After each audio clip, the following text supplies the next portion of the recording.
Hello everyone, it's Anna, also known as that Star Wars girl. I'm back. I know I went on another vacation. It's been a while since I posted a video. I apologize for that. I'm not going on any more vacations in the near future, so I'm going to try to get better at putting out more content, at least weekly. So bear with me. It's just kind of hard with my work schedule. Again, YouTube is not my full-time job. I just do this on the side. So I apologize for not having consistent content. I'm going to try to get better at that. I just wanted to let you know that. So this video is going to be a bit different. I feel like I've said that before in one of my videos, but this one I'm going to be talking about Star Wars and Star Trek.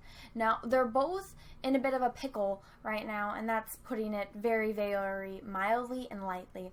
So we all know what happened with Star Wars and with The Last Jedi and how Disney is just running it down the drain and just destroying everything that we ever loved about Star Wars, and they're doing it on purpose, which doesn't make any sense, and they're losing money, and what they are doing to us is costing them.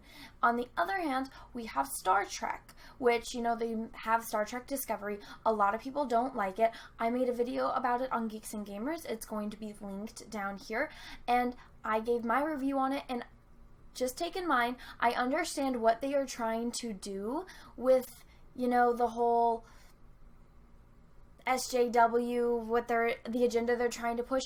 The thing is, I actually enjoyed watching Star Trek Discovery as compared to The Last Jedi, which I hated, and I was booing and saying a lot of profanity in the theater when I was watching it.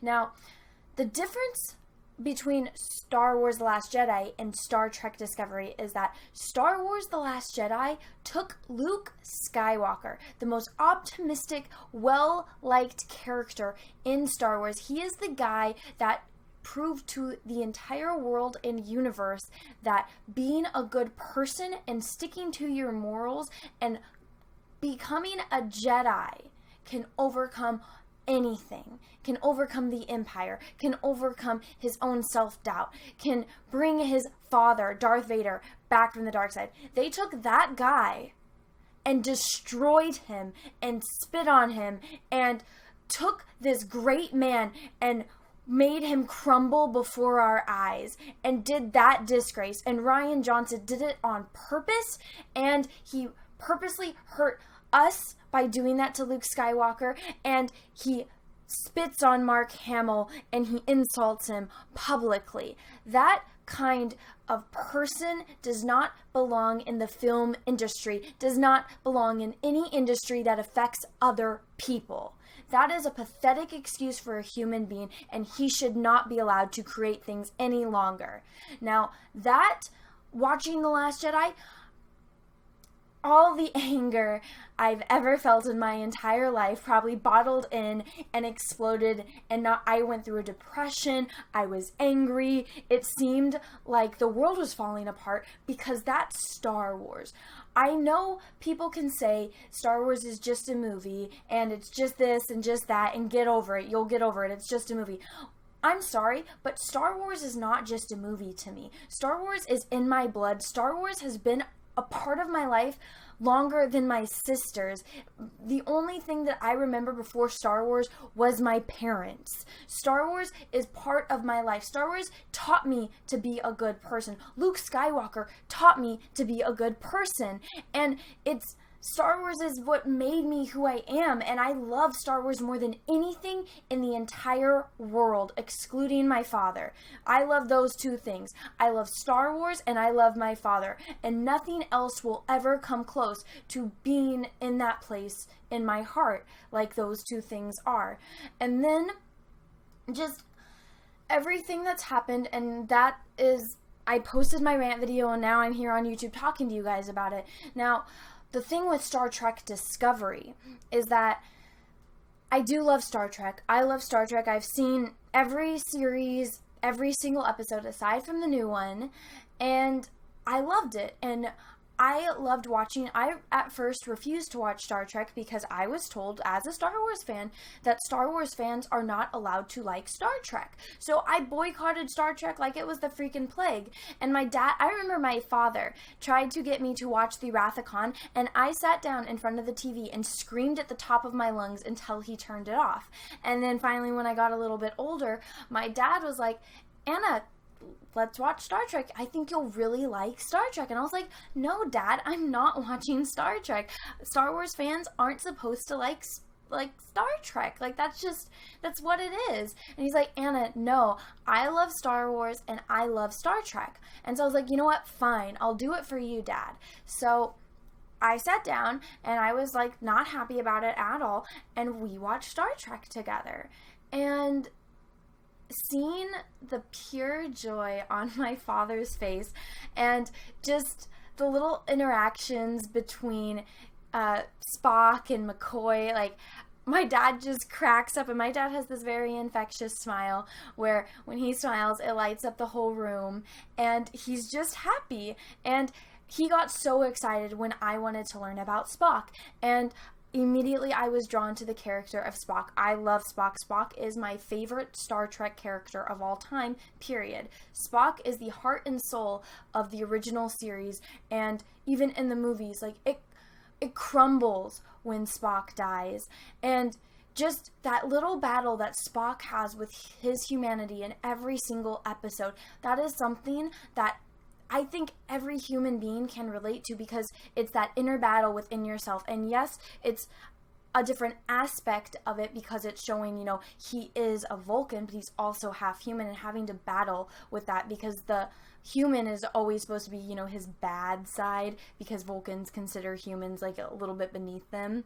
But Spock battles with that in every episode he's in, and it's a masterpiece. And Leonard Nimoy gave that delivery of that character so phenomenally well that in my head, Spock is real. Spock is a real person, and I love Spock. I think, you know, if there is one person in the universe to look up to, it's Spock. And that's why when he dies, the Enterprise like crumbles, and they spend, you know, a movie trying to bring him back.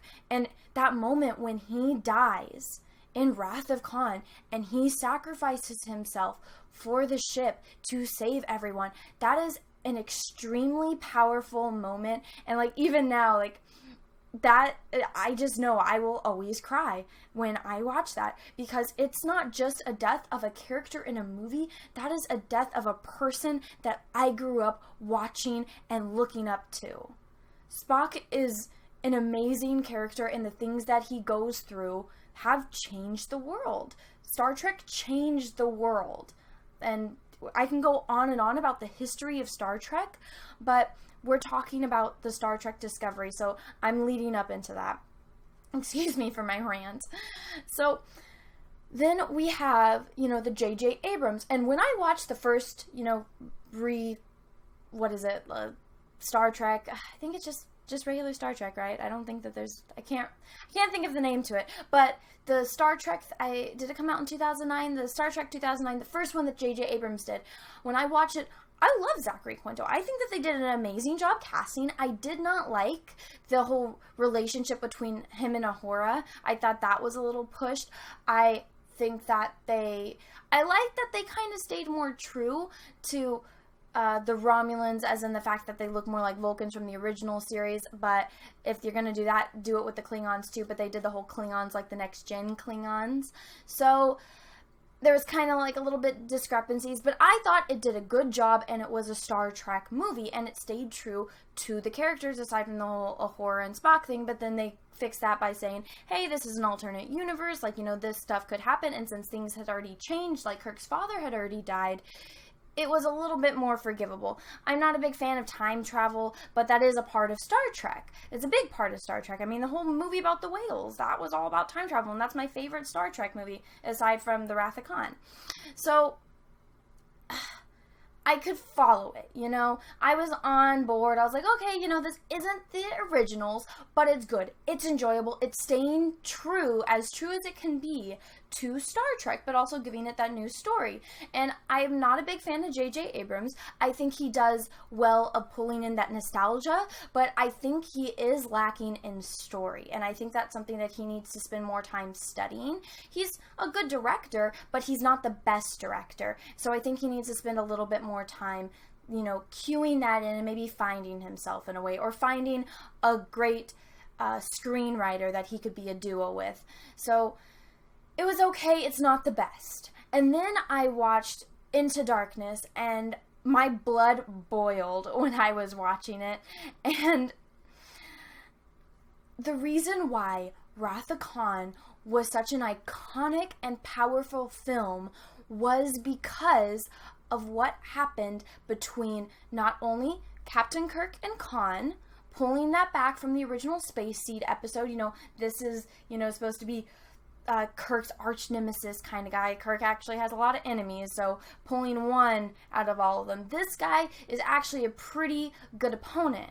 And then you have Spock, who saves everyone by sacrificing himself. And that dynamic between, you know, Kirk's got to have the bad guy, Kirk's off fighting the bad guy, Kirk's always fighting off the bad guy, and Spock is always the one in the background when he's not off fighting the bad guy. He is the one fixing everything, you know, getting them out of trouble. Kirk's distracting the bad guy and doing all the manly fighting stuff, and then Spock's in the background fixing it, so that way they can get out of stuff. You know, the Enterprise is about to blow up, let me fix it. You know, him and Scotty, let's fix it. Oh, there's this, you know, number that we need to calculate to go through this star system without hitting any planets.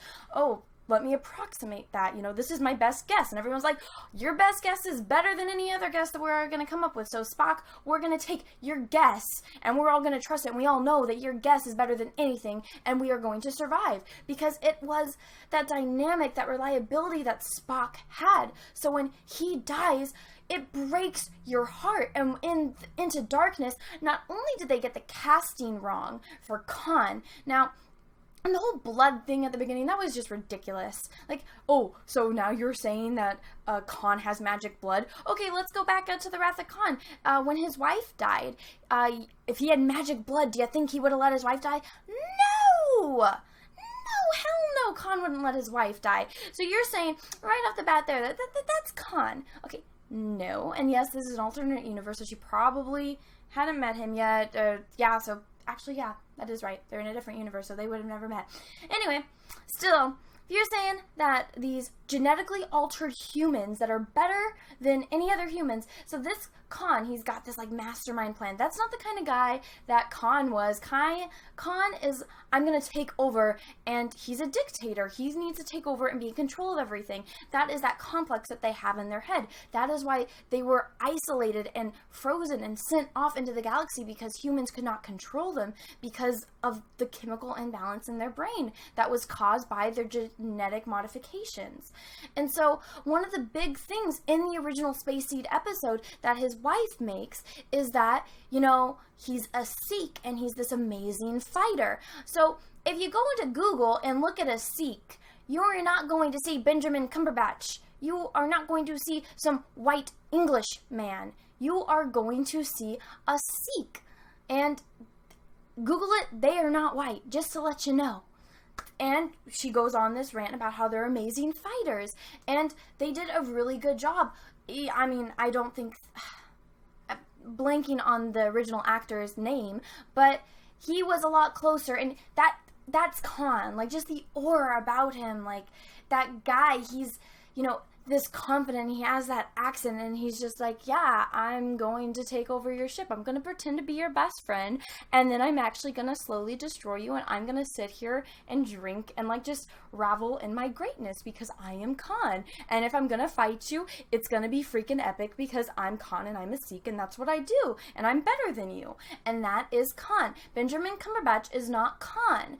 And when they thought that it was going to have the same effect of having Kirk sacrifice himself as compared to Spock, J.J. Abrams, I think that was one of the biggest mistakes a filmmaker can ever make, is thinking that Captain Kirk has the same depth and emotional connection with an audience that Spock has.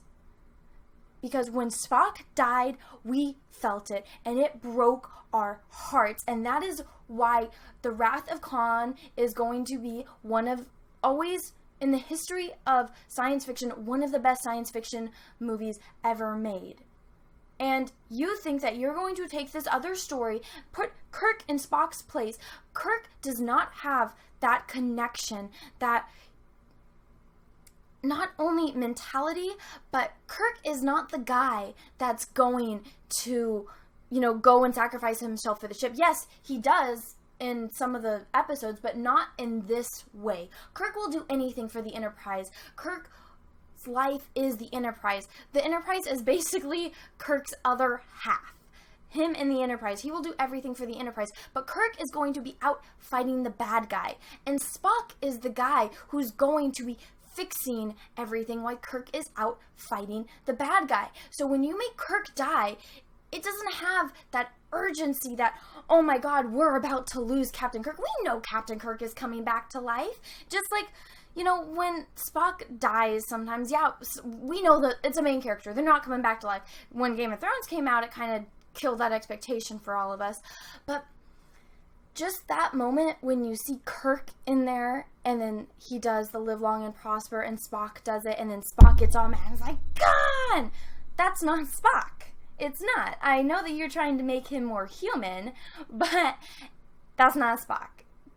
Nope. Never would Spock do that. You want to have, why don't you get Leonard Nimoy to come in when he was alive and you had the chance to talk to him, you had the chance to talk to William Shatner, and you didn't. You just went off and did that, and it doesn't, get me in the feels. It doesn't get anyone in the feels when Captain Kirk dies. Because Captain Kirk isn't the heart and soul of Star Trek like Spock is. And when Spock does that, and, at the funeral when Captain Kirk says, and he talks about Spock's humanity, that's goosebumps chilling, because it's so true that Spock sacrificed himself, and that was his humanity coming through. That wasn't, and yes, Spock will argue that that was logic, that logically that was the smartest thing to do, but Spock wasn't acting based on his logic. Spock was acting on the fact that he knew the only way to save his friends was for him to sacrifice himself, and that is why that is an extremely powerful moment, because even though they had the same outcome, Spock chose his humanity to sacrifice himself to save his friends. And that's why Kirk says it at the funeral. And they had that undeniable friendship. They're polar opposites, but that dynamic just worked. And when you see, and William Shatner's performance in that moment was brilliant, because you believe that Spock died. You believe that that is his funeral. Those are his friends saying goodbye. And I'm tearing up just talking about it, because it's such a powerful moment. And so, when JJ did that, nobody cared. Everyone was just waiting for Spock to go fight. And it's not powerful. It just was like, oh yeah, Kirk died. Okay, let's go off and have Kirk punch Khan in the face 100 times. No! That's not how it works. You want to kill off Kirk and make us believe he's dying the way that they did with Spock? You let that fucking sit with the audience. You let that sit, and you have to let them feel the pain, and it's agonizing. But that is why, when Spock dies, it is such a powerful moment. And they haven't been able to do that in any of the new Star Treks. And even what is the newest Star Trek one? The one with Idris Elba. I can't even think of it. I saw it the one time in theaters, and I already knew the ending in the first 20 minutes, and I was like, okay, this is predictable and not very interesting, and that is what it's becoming, and it's just sad. So after I watched that, and then I heard Star Trek Discovery was coming out, I was like, okay, you know what, there have been some Star Trek series that it is kind of hard to get through, like the animated series. If you have ever tried to watch that as an adult, it's a little painful, and maybe I shouldn't say painful, maybe I should just say irritating. Irritating is probably a good word for it. I didn't watch them as a child, so now when I'm trying to watch them, I'm just like cringing at some of the stuff that happens and like the dialogue and how the animation. It's just not my favorite, but it's Star Trek. And, you know, Gene Roddenberry wasn't the biggest fan of it, which I completely understand, but at the end of the day, it was the characters, and it stayed true to what the idea of Star Trek was. Then there's a few others that aren't as popular. You know, we have, let's just list off all of the Star Treks. There's the original series, The Next Generation, Star Trek Deep Space Nine, Star Trek Voyager, and Star Trek Enterprise, and Star Trek, the animated series, and now we have Star Trek, excuse me, I'm getting the hiccups, Star Trek Discovery. Star Trek Enterprise is probably one of the least liked Star Trek series. I enjoyed it. I thought that they struck gold with the idea for, you know, the final seasons. It did not, however, get, you know, the funding for it, so it was canceled. So the final seasons of it was when they took Trip into Paul. I think, no, that's not her name. It's been years since I watched it. But they took a human and a Vulcan, and, you know, they had them, like, they made it so that way they had a baby, but it was an experiment. And it was humans on Earth that were rejecting aliens, and it was going to show that controversy on Earth before the Enterprise and before the United Federation of Planets was created, and how, you know, humans are not able to accept the fact that there's aliens, and it started to make part of the Earth become xenophobic. And xenophobia is a very big thing that they deal with in Star Trek, because the ships come across a lot of different planets that are xenophobic, meaning they do not want any contact with any alien species and they want to keep to themselves. So it is completely believable that that would happen here on Earth, that there would be people that are uncomfortable with other types of species that are more advanced than us coming in and attacking Earth. That's a very, you know, reasonable thought. I mean, look at any sci-fi movie that we have. Look at Alien. Look at Predator. Look at, even freaking, which direction am I pointing? X-Files. It's very big in our cinema that, you know, aliens are scary. They're used to scare you, or, you know, we're going to be invaded by aliens, or, you know, we're going to be taken by aliens and experimented on. That's a pretty big thing, so it's understandable why some people would be afraid of that. So I thought as the show got on that the writing got better, and I suffered through some of the stuff, but at the end of the day, it was Star Trek, and I was watching it, and I was looking at it through the eyes of, you know, this isn't the original series, this isn't Captain Kirk, this isn't Spock, this is instead Captain Archer, and it's got the right idea, and it's got the heart behind it, and they're trying to do Star Trek. And, you know, they're afraid of using the transporters and everything. So I looked at it for what it was, and I enjoyed it for the effort that it put forth. I did enjoy the characters as you got to watch them develop. It's not the best Star Trek, but it's still enjoyable.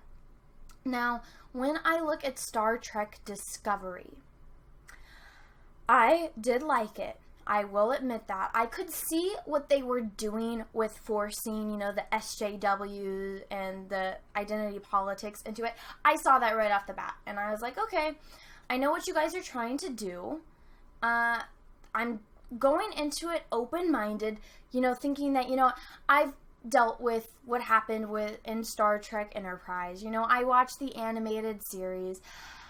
I can deal with a bit of painful, you know, little things. Of course, most of that had to do with, like, special effects and, like, painful characters and not the best writing.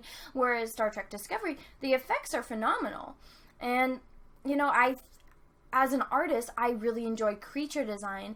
And so when they showed the redesign of the Klingons, I'm not happy about that. But as an artistic, outlet, I think that was great that they got to give the artist, that free reign. Like, hey, here, be creative. Take a Klingon and, expand on that. Like, what would your version of a Klingon be?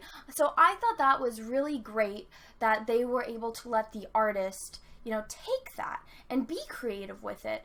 I wish that they would have just done a different type of alien species instead of, making the Klingons completely different than what they actually are. And I haven't finished Discovery yet, so I don't know how this season ends. So with that fact, like, I'm taking all of this with a grain of salt, but I want you to know, as watching it, knowing all these things, I did enjoy it. It's not my favorite. It's never going to be the Next Gen or the original series. So, I mean, it's not even going to be the animated series or Enterprise. So, just take that in mind as I talk about it, because I know a lot of people got mad when I did my review, because there are things about it that I really enjoyed. And the thing about it the number one thing that I think I probably wouldn't have kept watching it if it wasn't for the little dynamic that they have between Michael and Sarek. Now, I've said Spock is my favorite character, and I think a lot of that has to do with, of course, everything that he is, but the dynamic that he has with Sarek, and having a father that, he's always living under Sarek's shadow. And even though you do see, not necessarily with Spock, but between dialogue of other characters and actions that Sarek does, that Sarek actually does love Spock. He just has an illogical way of showing it. And that dynamic between Spock and Sarek was very powerful, and it gives Spock that other layer to him. Like, not only does everyone on the ship look up to Spock and rely on Spock, and yeah, Bones will tease him about not being a full Vulcan all the time, but at the end of the day, you respect Spock. And the second that Sarek comes by and he's looking down at Spock, he won't even really acknowledge Spock when they first meet. Captain Kirk is like, hey, Spock, don't you want to go down to Vulcan and visit your parents? And, Sarek didn't say anything. Sarek didn't even acknowledge Spock. And Spock's like, Captain, these are my parents. And it's like, dun dun dun. What? Yeah, they have a very difficult relationship. So as that evolved, and even in the films, I think that they did a fantastic job of showing that dynamic in, the original films with Sarek and Spock. So I love that dynamic, and I really loved Sarek as well as Spock. So when they introduced Sarek in Star Trek Discovery, I was beyond excited, because I love that character and that dynamic he had with his son. So introducing that and explaining that Michael was his adopted daughter, that's kind of stretching, because of course we know that Spock probably would have said something. And when they introduce Spock's brother in it's not the Undiscovered Country, in the movie, in the Star Trek movie where you meet Spock's brother, and he's kind of crazy, and he's like a happy Vulcan, which is a little bit different. If you guys haven't watched it, go watch it. It'll be entertaining for you. So when you're introduced to Spock's brother, it's like, oh, and like Captain Kirk's like, you didn't have a brother. He's like, well, yeah, he's my half brother. Like, he would have totally told him, yeah, by the way, I have a half sister or an adopted sister. So that I was like, okay, like, we would have known, but maybe, just maybe, Spock did the whole thing where it's like, oh, I didn't tell you because, yeah, I don't have a biological sister. I have an adopted sister. So they're trying to play that.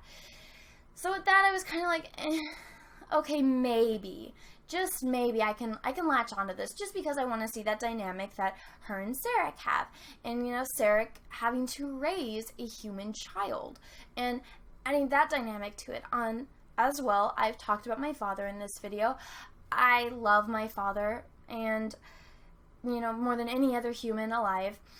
And so seeing a dynamic between father and daughter on a screen, I'm always interested in it, because I look at that and I'm like, okay, well, I love my father. Let's see what this goes through, kind of thing. So I'm always going to be drawn to that kind of stuff, because I have an amazing father, and I like father-daughter stuff. That's just my own personal taste.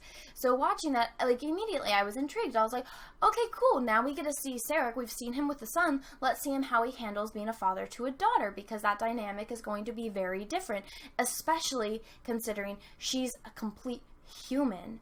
And the way that she reacts to things, you know, they all tease her. They're like, oh yeah, you're like too much Vulcan. You were on Vulcan for too long, because she's so stoic and she tries to put logic, but she does have a temper. And we know from Star Trek, the original series, that Spock as well has a temper.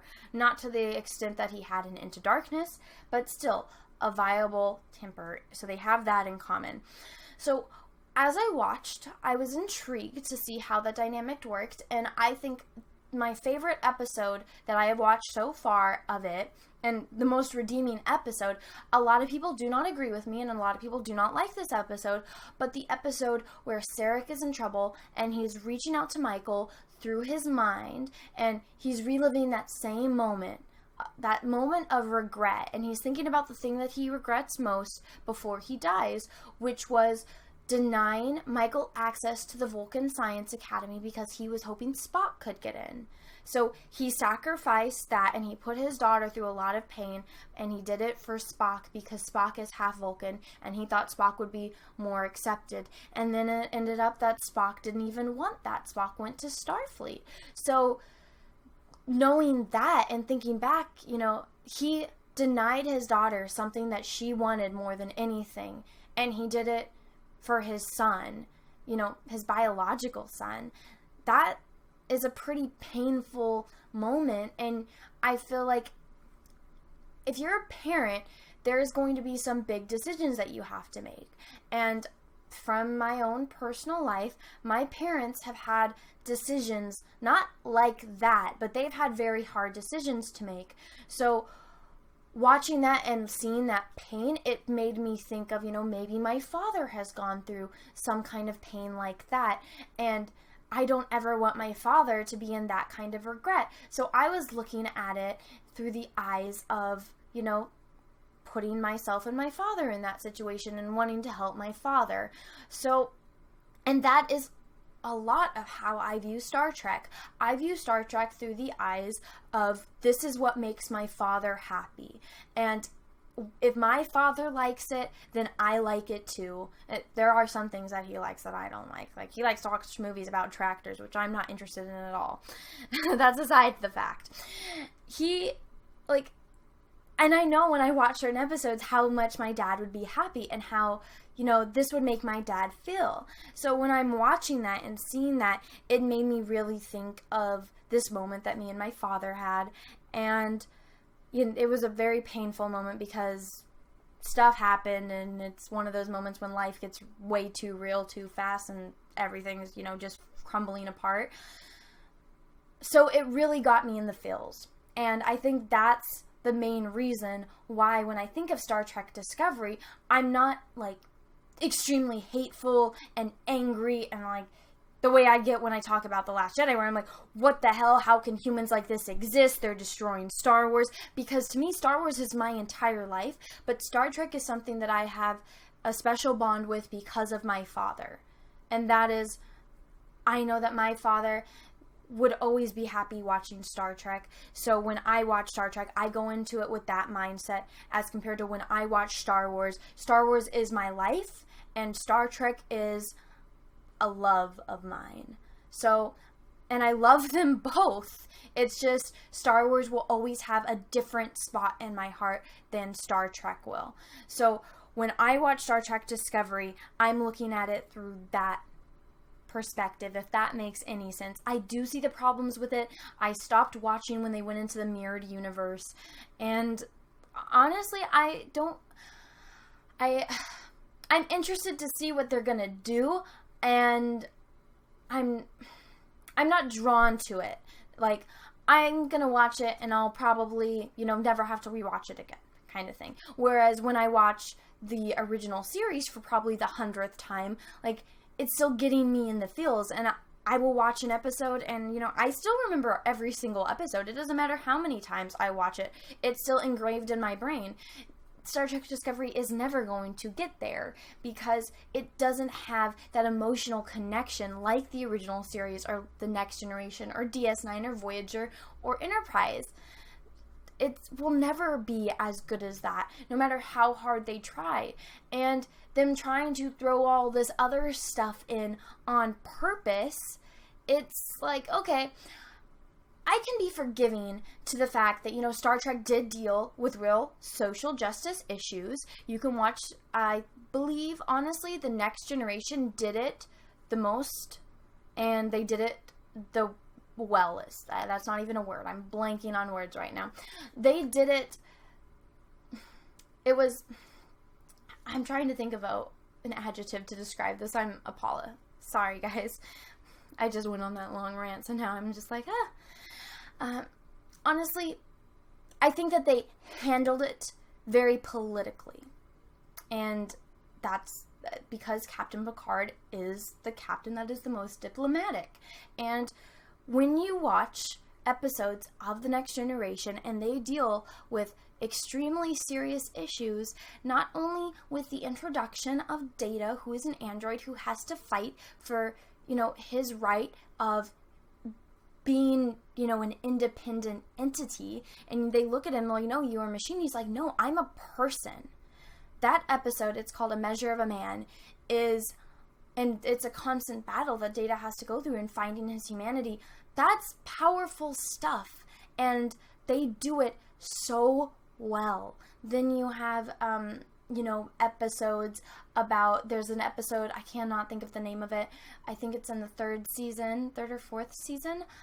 Maybe even later. I don't think I'm rewatching it right now. Maybe it's in the 5th season. It's in one of the seasons. You can Google it after I describe it to you and you'll figure it out. Or you probably already know. It's the episode where Riker is on a mission and he enters a planet and the species there, they have no gender. You look at them and they all look the same. And they don't have that lenient towards like, oh, this is more feminine, this is more masculine. And the being that is interacting with Riker is asking him like, oh, okay, so the women, they do their hair, they put on makeup, they dress more like elegantly, and the men, like, they grow out their facial hair and they're more masculine. And Riker explaining, yeah, that's like, that's part of in the human culture, that's what the females do and that's what the males do. And then the person is telling Riker, yeah, back, during the dark ages of my planet, we did have 2 different genders, but we evolved and now we don't have a gender, and it causes us all to think about other things, and we don't have those drives. And the ones that do, the ones that are more lenient towards female or more lenient towards male, they get put into camps where they're conditioned because the upper authorities think that they have something mentally wrong with them, and it's a chemical imbalance in their mind that they want to be a woman or they want to be a man. And coincidentally, the one that's telling Riker this, she feels like her entire life she's felt like she is a woman, and they have that little romance together. And at the end of the day, she's like, what? Maybe I am different and maybe I do need help. My people just want to help me. So maybe I should go through the conditioning to go back to normal. And Riker is heartbroken because he fell in love with this person. And it's stuff like that where, talking about people that are transgender or, they don't want to associate with a gender. It's like that stuff was handled, back in the 80s, early 90s with Star Trek The Next Generation. You want to see like something that you deem is, a matter of issue or a matter of topic today in our society. Star Trek has done it. Star Trek has handled it phenomenally. You want to push your issue, do what I do, which is tell people, hey, you want to bring up this issue? Okay, I will show you a Star Trek episode that handles it and does it correctly and cinematically correct. If that is, I don't know all the political correct terms, but that's the best way to do it. And I remember I actually had an SJW roommate in San Francisco, and I told her, I was like, hey, like, I really want you to watch this Star Trek episode because I think you'll really connect with it, and it'll it'll make you see that, you know, this issue has been handled before, and it's been handled delicately and correctly. And I think it'll really resonate with you and make you feel, or at least see, that someone out there understood you and understood something that you feel passionately about, and they do it, like, they show the issue and they show how it should be handled. In that episode, I do lean more towards the way that Riker felt about it, where, you know, she shouldn't have to be, like, go through that you know, but she does it through her own free will. But it's honestly your own opinion of it, but I think that Star Trek The Next Generation handled these kind of issues well, and that was the topic of the episode, and it's like, hey, this is what's going on, this is the issue that we are going to talk about in this episode, and this new way of them looking at things, where, oh, let's take this issue and let's shove it down your throat, you know. In The Last Jedi, it's like, hey, let's spend an hour on Cantobite doing nothing but trying to push, you know, activism of, you know, animal rights and slavery and how gambling is bad kind of thing. It's like, okay, you want to do that correctly? Let's go watch an episode of Star Trek and let me show you how it is done correctly and tastefully and actually has a story with a beginning, middle, and end, and how it shows them resolving the conflict. And Captain Picard taking care of business. Commander Riker, Data, Geordi, Worf, Deanna, or Crusher, how they all handle these kinds of situations. So, the things that they're trying to do, it's already been done. And it's been done correctly. And Star Trek The Next Generation, I feel like when I talk to people that are Star Trek fans, it's always Star Trek The Next Gen or the original series that are everyone's favorites. And, you know, Star Trek, the original series, is timeless, and it's what drew people in to what, you know, the United Federation of Planets is, what Starfleet is, and it got you on board with those ideas of exploring the galaxy and seeking out new life and new civilizations, and to go boldly where no one has gone before. And when you have the Next Generation with the continuing mission of them doing the same thing and trying to handle these issues and flush it out and really explain to people that, you know, maybe don't know about these issues, and show how to approach it and how to handle it. And that's what the true Star Trek. And it breaks my heart that we're never going to be able to get that again. That, you know, the people that are in charge of making things like Star Trek and Star Wars, that they don't understand what the true meaning of these movies and shows are.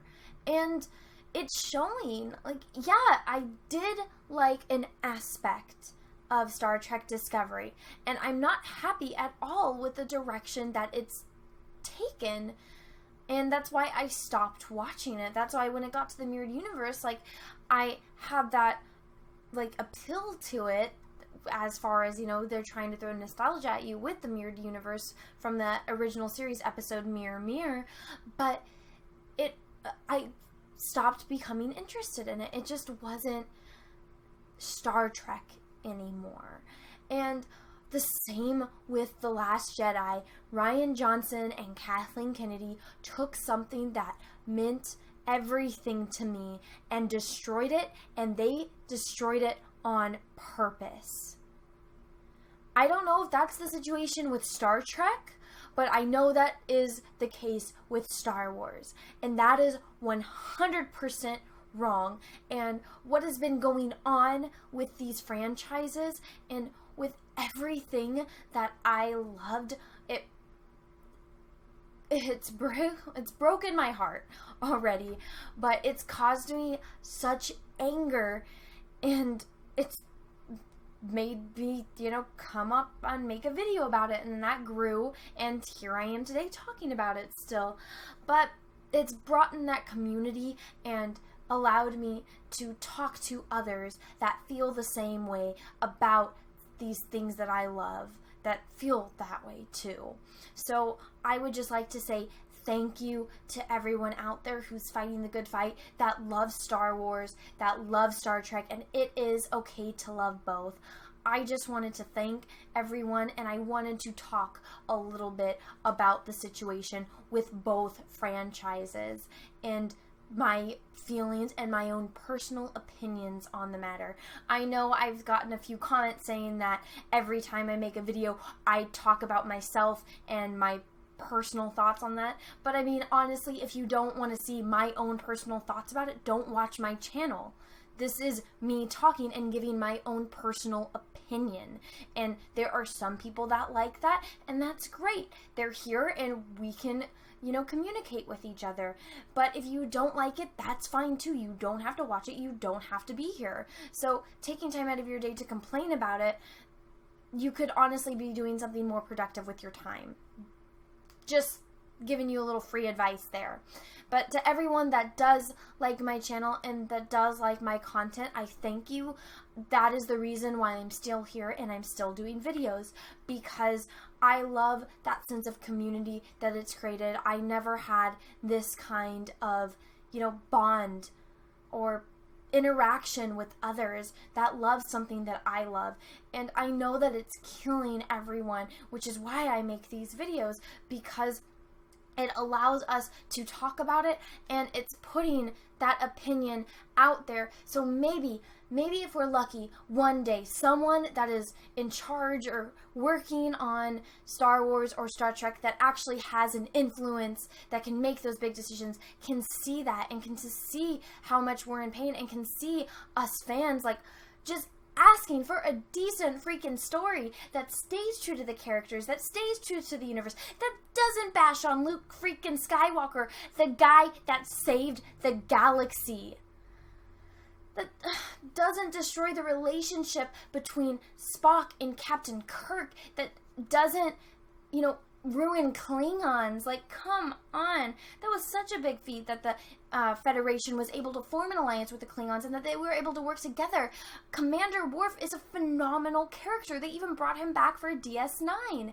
And just what they're doing, you're not helping yourselves. You're making the situation worse, and you're making people that would willingly give you everything they had, every month, all the monies, you can have it if you make it right. I will buy all of it. Except certain things that I don't like, which is gross candy and stuff. That stuff I would not suggest making, because that's just gross. Nobody wants that. But the figures, obviously I collect posters. I get the art books. I get the figurines. That kind of stuff. You can have my money if you make characters that are actually, a part of the plot, that are, make characters like Luke Skywalker, or keep Luke Skywalker. Don't mess up Luke Skywalker. Don't mess up Spock. Don't fuck with these characters. Don't destroy the universe. Just take something that you could have easily made millions of dollars off of and just do it right. It's not that hard. Don't purposely piss off people by trying to shove down this ridiculous agenda that has nothing to do with Star Wars or Star Trek. It's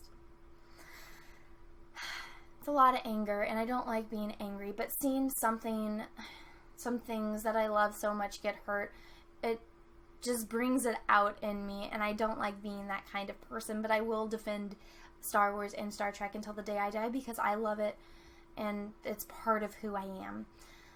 So thank you everyone for watching. I feel like I should say something else, but I can't think of it. Thank you to everyone who has subscribed to my channel. Thank you so much. I'm really appreciative of all my new subscribers. Welcome, as well as everyone that stuck with me from the beginning. Thank you so much. You guys are awesome, and I wouldn't be here if it wasn't for you. So thank you so much. Thank you also to my 2 Patreons. I really was excited that you guys came over and joined my Patreon, even though I haven't finished, building it. So thank you for having that kind of faith in me and for doing that. That was really great of you guys, so thank you. I am going to finish building my Patreon and getting those tiers perfected so that way I can give you guys what you want, and we can work together, and we'll have that another way to communicate with one another that is going to be easier for me to access and for you guys to talk directly to me. So I'm really looking forward to that. Just I gotta learn how to use that website. So stay tuned. I have more videos planned, and I am going to try to get out more content. So until then, may the force be with you. And since I talked about Star Trek, I can say this in this video as well. May the force be with you, and don't forget to live long and prosper.